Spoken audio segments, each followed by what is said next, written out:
Welcome बच्चों। हम पढ़ रहे हैं प्रॉब्लम्स इन रोटेशनल डायनामिक्स। ठीक है, तो हमारे पास में जो चैप्टर होने के बाद में जो थियरी पढ़ते हैं, एक्सप्रेशंस पढ़ते हैं, उसके बाद में हम क्या करते हैं, उसके न्यूमेरिकल्स पढ़ते हैं। तो कुछ न्यूमेरिकल्स यहाँ पर है, तो चलो देखो। तो उसमें से कुछ कैलकुलेशनल पार्ट मैं आपको कर देने वाला हूँ, यानी वैल्यू पुटिंग तक। बाकी काम आप घर पे करिए। लॉग का काम है, जो लॉगरिदम का काम होता है वो आप घर पे करिए। ठीक है, चलो देखिए, यहाँ पर हमारे पास है आंसर की हेडिंग डाल देते हैं हम यहाँ पर। तो चलो देखो, फर्स्ट क्वेश्चन हमें क्या कहता है। देखो क्या कहा, सबसे पहले जैसे इसके पहले भी हम पढ़ चुके हैं, आपको पहले गिवन निकालना पड़ता है, कौन सा यानी एक फार्मूला वहाँ पे लगेगा वो ढूंढना पड़ता है, क्या पूछा है उसके अनुसार। ठीक है, तो चलो देखो क्या कहा उन्होंने, the kinetic energy of rotation of the body about given axis is 157 joule. यानी सबसे पहले उन्होंने काइनेटिक एनर्जी दी है। ठीक है, तो हम यहाँ पे हेडिंग डाल देते गिवन डेटा। ठीक है, क्या है तो काइनेटिक एनर्जी। तो काइनेटिक एनर्जी यहाँ पर हम सिंपली के ई ऐसा बता देंगे, और वो है हमारे पास में 157 जूल। आप simply E is equal to भी वहाँ पे बता सकते हो। आगे इट्स अ एंगुलर मोमेंटम। अब बच्चों आपको मालूम है एंगुलर मोमेंटम हम किससे बताते हैं, एल से। तो angular momentum about the same axis is 12.5। कितना दिया है, 12.5 kilogram metre square per second. ठीक है, चलो आगे find the frequency of rotation, यानी आपको निकालना है N frequency of rotation of the body and M I about the given axis. यानी आपको गिवन एक्सिस के अबाउट यम आई भी आपको क्या करना है, यहाँ पर निकालना है। ठीक है, तो चलो कुछ मैं आपकी यहाँ पे मदद करना चाहता हूँ। यहाँ पे मैं कुछ चीज़ें आपको बताता हूँ। कैलकुलेशनल पार्ट घर पे कर सकते हैं, लॉगरिथमिक पार्ट। ठीक है, तो यहाँ पर हमारे पास में जब बॉडी क्या हो रही है, रोटेट हो रही है। ठीक है, तो बॉडी के रोटेशनल काइनेटिक एनर्जी क्या बोलेंगे यहाँ पर हम, rotational kinetic energy of the body क्या फार्मूला है, तो के ई इज इक्वल टू आपको मालूम हो हाफ आई ओमेगा स्क्वेयर, ऐसा है हमारे पास। चलो काइनेटिक एनर्जी कितनी दी है, तो 157 is equal to half I omega square. समझिए इक्वेशन फर्स्ट है। ठीक है, चलो अब उसके बाद में आपको ये भी है यल इज इक्वल टू, यल यानी एंगुलर मोमेंटम। तो वहाँ पे हेडिंग डाल देते angular momentum of the body. तो जैसे मालूम है लीनियर मोमेंटम क्या होता है, मास इनटू वेलोसिटी। यहाँ पे मास यानी जैसे कि हमारे पास P is equal to m v होता है, angular momentum I into omega होता है, वो रखेंगे। तो यल इज इक्वल टू क्या होगा, I ओमेगा। ठीक है, ठीक है, तो यहाँ पे भी वैल्यू रख दीजिए। क्या है यहाँ पर यल की वैल्यू, ये देखो 12.5 is equal to I omega. ये समझो इक्वेशन फर्स्ट। अब आपको जो चाहिए है उसका इस्तेमाल करते हैं। यहाँ पर देखो क्या कहा उन्होंने, हमारे पास में उन्होंने कहा कि आप फ्रीक्वेंसी निकालो। तो फ्रीक्वेंसी यानी यन वो मिलेगा आपको ओमेगा के फार्मूले, omega is equal to 2πn होता है। तो हम इन दोनों को क्या कर देते, डिवाइड करते, मतलब यहाँ पर दोनों का रेशो लेते फ्रॉम 1 and 2। ठीक है, तो लेफ्ट हैंड साइड के साथ लेफ्ट हैंड साइड। देखो यहाँ पर 157 है, तो ये 157 अपॉन यहाँ होगा 12.5 इज इक्वल टू, इधर में है हाफ आई ओमेगा स्क्वेयर, यहाँ लिखेंगे हम हाफ आई ओमेगा स्क्वेयर, और यहाँ पर हमारे पास है आई ओमेगा। ठीक है, तो चलो सॉल्व करो तो क्या होगा, 157 अपॉन 12.5 इज इक्वल टू, देखो आई के साथ कटेगा, ओमेगा एक बार ओमेगा के साथ कटेगा तो बचेगा हाफ और एक ओमेगा। ठीक है, अब 2 से क्रॉस कर लीजिए, तो ओमेगा इज इक्वल टू क्या होगा, तो देखो 2 7 14 कैरी 1, 2 5 10। ठीक है, 10 और वो 11। ठीक है, कैरी फिर से 1, 2 1 2 और 1 3, और अपॉन होगा 12.5। ठीक है, चलो अब इसको सॉल्व करो। ओमेगा इज इक्वल टू क्या होता है, 2πn इज इक्वल टू 314। ठीक है, अपॉन 12.5। तो यन इज इक्वल टू क्या होगा बच्चों, 314 अपॉन 2π हो जाएगा, और साथ में यहाँ पर क्या है 12.5, यहाँ वैल्यू रखो। तो 314 अपॉन ये 2π की वैल्यू 3.14, और यहाँ पर हम डालेंगे 12.5। ठीक है, अब यहाँ पर आप देखो ये पॉइंट 2 डिजिट के बाद है, यहाँ पे 2 जीरो आएंगे, 314 कट जाएगा, तो ऊपर में होगा 100। ठीक है, और नीचे में आप यहाँ पे मल्टीप्लाई कर दो। ठीक है, तो 2 5 10 कैरी 1, 2 2 4 4 और 1 5।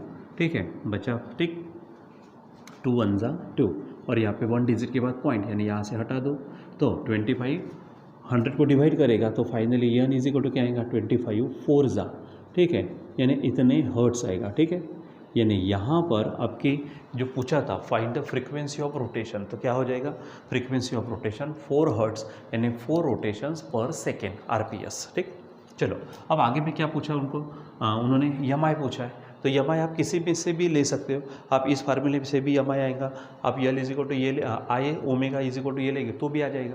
ठीक है, तो हम फ्रॉम 2 ले लेते हैं, फ्रॉम 2।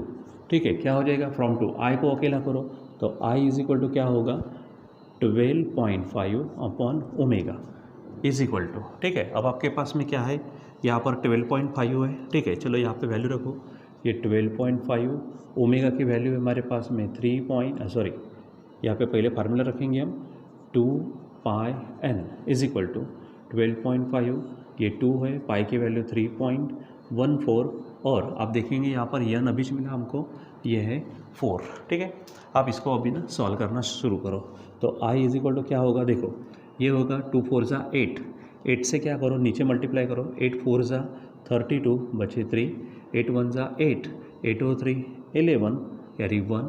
ठीक है, 8 3 ज़ा 24, 24 और 1 बनेंगे 25, 2 डिजिट के बाद पॉइंट। ठीक है, और बच्चों ऊपर में देखो यहाँ पर है 12.5। ठीक है, अब जैसे मैंने स्टार्टिंग में कहा था आपको सिंपली यहाँ पे क्या करना है, लॉग का काम करना है, और यहाँ पर फाइनली जो भी आंसर आएगा वो आपका होगा यहाँ पर मोमेंट ऑफ इनर्शिया। तो प्लीज़ मुझे होप है कि आप यहाँ पर करेंगे किलोग्राम मीटर स्क्वायर, यहाँ पे जो भी वैल्यू आएंगे इसका लॉग निकालना है, इसका लॉग निकालना, दोनों की सब्ट्रैक्शन करना और उसके बाद में एंटी लॉग निकालना। ठीक है, जो भी आंसर आएगा आप यहाँ पे प्लीज़ लिख देना। ठीक है, चलो हम देखते हैं क्वेश्चन नंबर 2। आगे देखिए आपके पास है क्वेश्चन 2, क्या कहता आपसे वो, तो a solid sphere of mass 1 kg, यानी उन्होंने हेडिंग डाली है क्या, फॉर सॉलिड स्पीयर, हम यहाँ पर लिखेंगे फॉर सॉलिड स्पीयर, क्या दिया है, तो मास है 1 kg यानी m is equal to 1 kg। ठीक है, आगे में देखो and rolls on a table, देखो वो टेबल पे क्या हो रहा है, रोल हो रहा है। ठीक है, विद लीनियर स्पीड 2 मीटर पर सेकेंड, लीनियर स्पीड यानी v, ये है 2 मीटर पर सेकेंड। आगे कहा उसने find its total kinetic energy, यहाँ पर क्या निकालना आपको, टोटल काइनेटिक एनर्जी ये निकालना है। ठीक है, अब बच्चे लास्ट टाइम हमने ये टॉपिक को पढ़ा है, जब बॉडी रोल होती है तो रोल होने के 2 तरीके, एक तो वो सीधे रोल होते जाएंगे ऐसे, ठीक है, दूसरी वो इंक्लाइंड सरफेस पर रोल होंगी। ठीक है, तो इंक्लाइन सरफेस पे होंगी तो वहाँ पे स्पीड और एक्सलरेशन देखा था हमने। अब ये सीधी अगर रोल होते जा रही है तो जब बॉडी क्या होती है, रोल होते जाती है, ठीक है, तो वो ट्रांसलेशनल मोशन भी पैदा करती है और वो रोटेशनल मोशन भी यानी परफॉर्म करती है। ठीक है, तो इसलिए हमने उसकी काइनेटिक एनर्जी देखी हुई थी। ठीक है, तो क्या बोलेंगे हम, kinetic energy of rolling body, rolling body, तो रोलिंग बॉडी के लिए काइनेटिक एनर्जी का फार्मूला है k is equal to half m v square bracket में 1 प्लस के स्क्वेयर अपॉन आर स्क्वेयर। ठीक है, ये ध्यान में रखो। अब यहाँ पर यम तो ठीक है, वी भी ठीक है, ठीक है, आर हमारे यहाँ पे स्पीयर है तो स्पीयर के लिए आर रेडियस होगी। ठीक है, दूसरी बात यहाँ पे के हमारा रेडियस ऑफ गायरेशन होता है।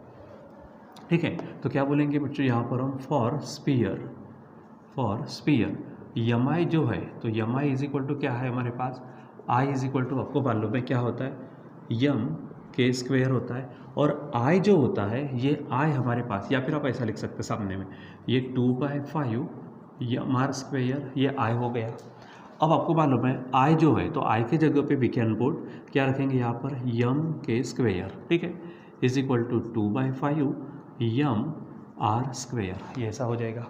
ठीक है, अब दोनों तरफ से हमारा यम यम कैंसिल हो जाएगा, सो सिंपली यहाँ पर जो बचेगा वो है k square is equal to 2/5 r square, ये ध्यान में रखो। ठीक, और ये वैल्यू अब आप क्या करो, इक्वेशन 1 में रखो, यानी फ्रॉम 1 देखो क्या होगा, ये काइनेटिक एनर्जी है इज इक्वल टू क्या फार्मूला है, half m v square bracket में है 1 प्लस के स्क्वेयर, के स्क्वेयर क्या आया है 2/5 आर स्क्वेयर, और नीचे में ऑलरेडी क्या है आर स्क्वेयर। अब देखेंगे आर स्क्वेयर कैंसिल होगा, बचेगा 2/5, मतलब 1/2 यम वी स्क्वेयर और 1 प्लस 2/5। इसको सॉल्व करेंगे तो यहाँ पर मिलेगा 1/2 यम वी स्क्वेयर इंटू, सॉल्व करने के बाद 7/5 मिलेगा।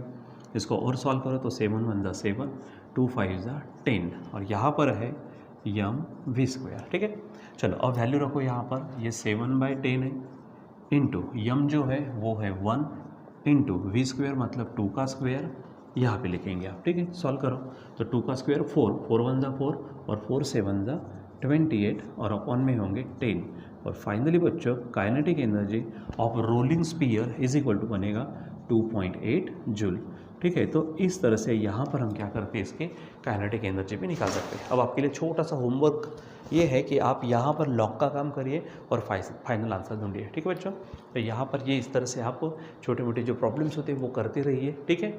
सो आज के लिए बस इतना ही, बाकी का कंटिन्यू करेंगे बाद में। Till then bye.